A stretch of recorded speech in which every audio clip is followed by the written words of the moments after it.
안녕하세요. 라이트하우스입니다. 어제 PD수첩 2부 집 있는 사람들의 나라가 방영되었는데요. 지난 몇 년간 집값이 비정상적으로 오르면서 집이 없는 사람들은 집을 살 수도 없을 뿐더러 점점 더 올라가는 임대료로 이들의 부담이 커져만 갔고, 반대로 투기꾼들은 집으로 몇 배의 차익을 올리는 등 불로소득이 근로소득보다 더 많아지게 되는, 말 그대로 집 있는 사람들의 나라가 된 현재의 씁쓸한 상황을 그려냈었죠. 지난 한 해 미중 무역전쟁, 한일 수출 규제 등 여러 가지 무역 문제로 전년 대비 수출은 10.8% 하락하면서 각종 기업은 물론 가계소득 증가율마저 감소하고 있는 상황입니다. 여기에 이미 비정상적으로 오른 집값으로 인해 혼인율, 출산율은 점점 더 떨어져가며 세계에서 가장 빠른 고령화를 보이고 있고요. 그럼에도 방송에서 말했듯 임금이 상승하거나 해외 자본의 유입도 아니고 대출 규제로 인해 극단적인 대출이 가능한 것도 아닌데 부동산 가격이 오르는 기이한 현상이 나타나고 있습니다. 심지어는 방송에서 나온 서초구의 집을 산 치킨집 사장님도 지금 집값은 너무 비싸다고 할 정도로 말이죠. 1부에서나 2부에서나 강남에 살면서 실제 집값이 많이 올랐던 사람들이 왜 이런 얘기를 할까요? 이는 이들이 실거주로 들어갔기 때문입니다. 1주택 실수요들은 집값이 오르면 인근이 같이 오르면 물론 좋은 집일수록 더 빠르게 오르기 때문에 갈아타기가 힘들어지죠. 여기에 공시가격 상승으로 보유세만 올라가니 이들의 입장에서는 집값의 급등이 달가올리만은 없습니다. 즉 집값 상승으로 투기꾼들만 돈을 벌어간다는 뜻이죠. 이렇게 투기 수요들이 올려놓은 집값에 몇몇 실수요들은 영혼까지 끌어모아 자포자기로 계약을 하게 되는 상황이 벌어지면서 그들에게 차익 실현을 안겨주는 거고요. 그럼에도 지난 영상에 남겨준 댓글 중에 한 분이 올려준 기사에서는 실수요들이 늘어났기 때문에 투기 수요가 가격을 올린 것이 아니라 실수요들이 올렸다고 커버치는 언론도 있었는데요. 우선 이 언론사 자체가 중간쯤 흥하는 건설사를 제1주주로 두고 있는 지럴드 경제이기 때문에 믿고 걸러야 하지만 통계로 잘못 해석하기에 짚고 넘어가겠습니다. 실거주가 늘어난 것처럼 나타나는 지표가 나오는 이유 중 첫 번째는 양도세, 비과세, 장기 보유, 특별공제 등에서 강화된 거주 요건을 만족하기 위한 집주인들의 위장 전입이고, 두 번째는 정점의 투기 수요들이 팔고 나가는 단계에서 처음 내 집 마련하는 실수요들이 물리는 것이죠. 상식적으로 집값을 올리는 것이 집을 파는 투기 수요들이 책정하는 가격인가요? 아니면 집을 사는 실수요들이 책정한 가격인가요? 집값이 급등한다는 건 추격 매수가 붙었다는 뜻이며 실수요까지 늘었다는 건 지금까지 있었던 매수 심리를 이용해 투기 수요들이 실수요들에게 팔고 빠진다는 뜻이죠. 특히 2018년은 똘똘한 한 채 프레임으로 다주택 투기꾼들이 재건축 등의 고가 1주택으로 바꾸는 과정이었는데 다주택자들이 0.2% 덜 샀다고 투기 수요가 아니다? 그럼 반대로 거래량이 더 많은 경기도에서는 0.2% 늘었는데 이런 부분은 흘려버리며 해석을 지 맘대로 하고 있는 수준이네요. 즉 그간 서울 집값을 올렸던 것은 실수요가 아니라 투기 수요라는 뜻이죠. 다시 방송으로 돌아가 보면 여기서 전해주고자 하는 메시지는 크게 두 가지인데요. 첫 번째는 세금 문제 해결입니다. 서울 전체의 424개 행정동 중 103개 동이 트리플 역세권, 그중 35개 동이 강남 3구에 속해 있으며 명문고, 고속터미널 등 모든 인프라가 모여있는 곳이 바로 강남 3구죠. 게다가 오세훈 시장은 시민들의 세금으로 한강 르네상스 정책을 하며 국가에서 한강변을 정비해주니 한강변 쪽은 더 좋은 인프라가 조성되는데요. 당시 서울 시민들의 60%나 반대를 했지만 한강변에 사는 사람들은 대부분 기득권들이기에 이들에게 혜택을 주기 위해 강행해서 밀어붙인 거죠. 이렇게 혜택을 받아 돈을 버는 만큼 당연히 보유세와 양도세는 더 내야 함에도 오히려 완화하는 정책들이 이어지면서 당시 국가에서 이들이 불로소득을 마음껏 가져갈 수 있도록 오히려 정책을 완화합니다. 이렇게 이들에게 국민들의 세금을 퍼주면서 안정되고 있던 부동산 시장은 다시 비정상적으로 폭등하게 됐는데요. 미국의 중심인 뉴욕에서 유명한 건축가가 지은 가치 있는 건물의 가격인 평당 1억 1천만 원 수준에 근접하는 1억짜리 아파트가 서초구에 등장하게 된 거죠. 중위 가격의 집을 사는데 중위 소득으로 단 한 푼도 안 써도 뉴욕은 11년이 소요되는 반면 서울은 24년이나 소요되며 소득 대비 집값의 거품은 훨씬 더 많이 쌓인 상황임에도 제대로 알아보지도 않고 홍콩, 캐나다 등 몇몇 거품이 심하게 낀 나라들과만 비교하며 세계적으로 오르는 추세이니 우리나라도 오른다는 개논리를 주장하고 있는 인간들도 있는데 이렇게 수치상으로 그들이 헛소리하는 것이라는 게 증명되었네요. 뉴욕의 보유세는 0.9에서 1.2% 수준이며 그들은 당연히 사회에 환원해야 하는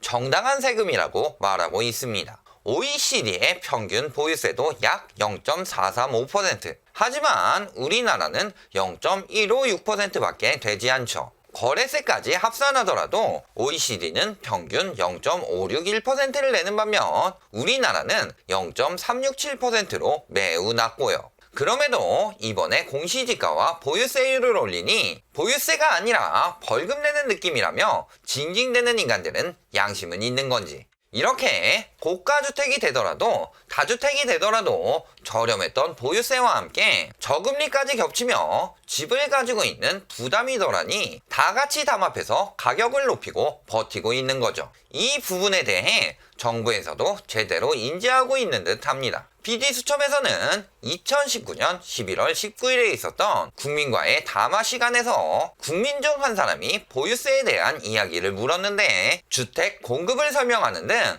동문서답을 하고 있다고 지적하고 있지만 이는 투기꾼들이 대비하지 못하도록 했던 페이크일 뿐 뒤이어 나온 12.16 정책에서 고가주택에 대한 공시가격과 보유세율을 대폭 강화했으니까요. 어제 신년 기자회견에서도 보유세 강화, 거래세 완화 부분은 부동산 가격 동향을 봐가면서 신중히 검토해 나가겠다고 하기도 했고요. 그런데도 보유세 정책이 미적된다고요. 앞으로도 공시가격 강화로 인한 보유세 증가는 지속적으로 이루어질 것이라고 했습니다. 거래세 완화로 넘어가 보면 세금 때문에 고가 아파트를 안 판다는 이야기를 하며 마치 양도세 강화 때문에 매물이 안 나오는 것처럼 말을 하는데요. 이에 대해서도 대통령이 어제 신년 기자회견에서 한 말을 주목해보면 대답을 알 수 있습니다. 거래세를 완화하는 부분은 길게 보면 맞는 방향이지만 양도소득세의 경우에는 양도차익 불로소득 과세이기 때문에 국민 정서에도 맞지 않는 부분이 있다고 하죠. 게다가 장기적으로 봐도 양도세 완화는 좋은 정책이 아닌데요. 막상 시행하면 당장에 매물이 나오며 거래는 늘어나겠지만 반대로 차익 역시 늘어나니 오히려 투기가 성행하면서 결국은 집값을 올리는 정책이 될 수밖에 없습니다. 그러니 양도세를 완화해서 매물을 유도하는 것보다 보유세로 부담을 늘려서 급매물을 내놓게 해야 장기적으로 하락세를 이끌어낼 수 있으며 부작용도 덜하죠. 두 번째는 임대사업자 관련 혜택인데요. 임대사업자는 주택 임대 현황을 파악하고 세수를 확보하기 위해 여러 가지 혜택을 주며 권장했지만 그 혜택이 너무 과하다는 건데요. 한번 임대 등록하면 영원히 간다고 하며 건보료 등의 할인은 물론 9.13 이전에 계약한 경우에는 종부세 합산 배제, 양도세 중과 배제 등 수많은 혜택이 있었죠. 방송에서 예시로 40제곱미터 이하의 주택 50채가 4억씩 올라서 매도한 뒤 200억을 벌더라도 양도세는 고작 13억 5천, 엄청난 차익을 올릴 수 있다는 건데요. 이를 이용해 이용주 의원은 강남 일대에 아파트를 실거주로 가지고 있으며 배우자 명의로 서초구에 원룸 11채를 임대사업자로 등록하며 혜택을 받고 있다고 합니다. 하지만 실제 알아본 결과 오히려 아파트나 연립주택을 배우자 명의로 돌려놓고 원룸은 절세형으로 공동명의를 해놓은 상황인데요. 청와대 고위공직자들이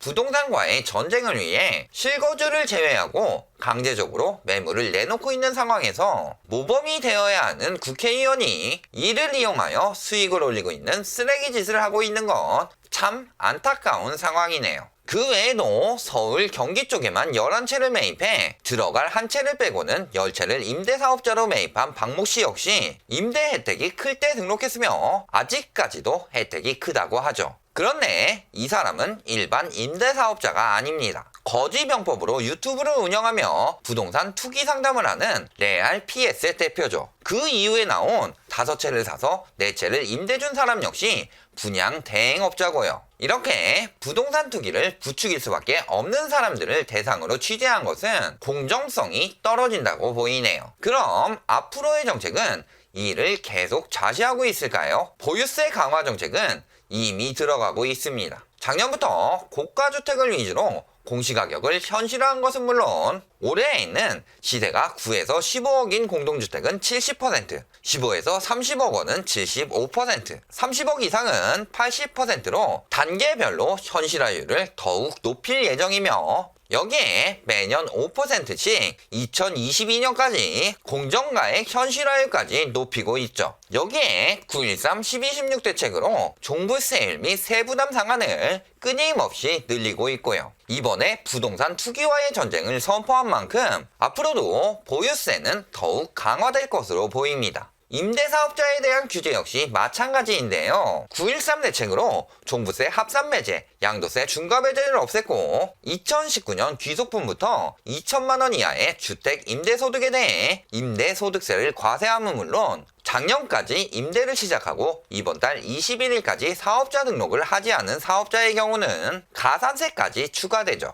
건보료 감면도 올해 말까지만 진행될 것으로 보이고요. 하지만 가장 핵심은 913 이전에 주택을 취득한 임대사업자들, 결국 이들의 매물을 끌어내는 것에 성패가 달려있기에 그간 혜택을 많이 받았던 이런 매물들에 대해 소급 적용을 하는 대책이 나올 것이라 예상되죠. 이전 임대사업자 영상에서 말했듯 파악하고 조지기 위해 토끼몰이를 한 것으로 생각됩니다. 그럼에도 끝까지 호도하면서 서울의 집값을 빠슝 하고 올리려는 스타 강사는 아직도 가격이 더 오른다며 강남 3구를 영끌해서 사라고 하는 매국노 짓을 하고 있는데 이번에 이렇게 확실히 표현한 만큼 추후 유튜브, 네이버 등의 모니터링을 강화할 때 꼭 투기 조장으로 잡아 쳐넣었으면 좋겠네요. 결론을 말씀드리겠습니다. PD수첩에서는 마지막에 서울 아파트가 거품의 징후를 보이고 있다고 표현했지만 사실 징후가 아니라 이미 거품이 낄 대로 낀 상황이죠. 그러니 투기꾼들이 우파 정부 때 사서 좌파 정부 때 판다고 비꼬는 듯이 말하지만 이 말은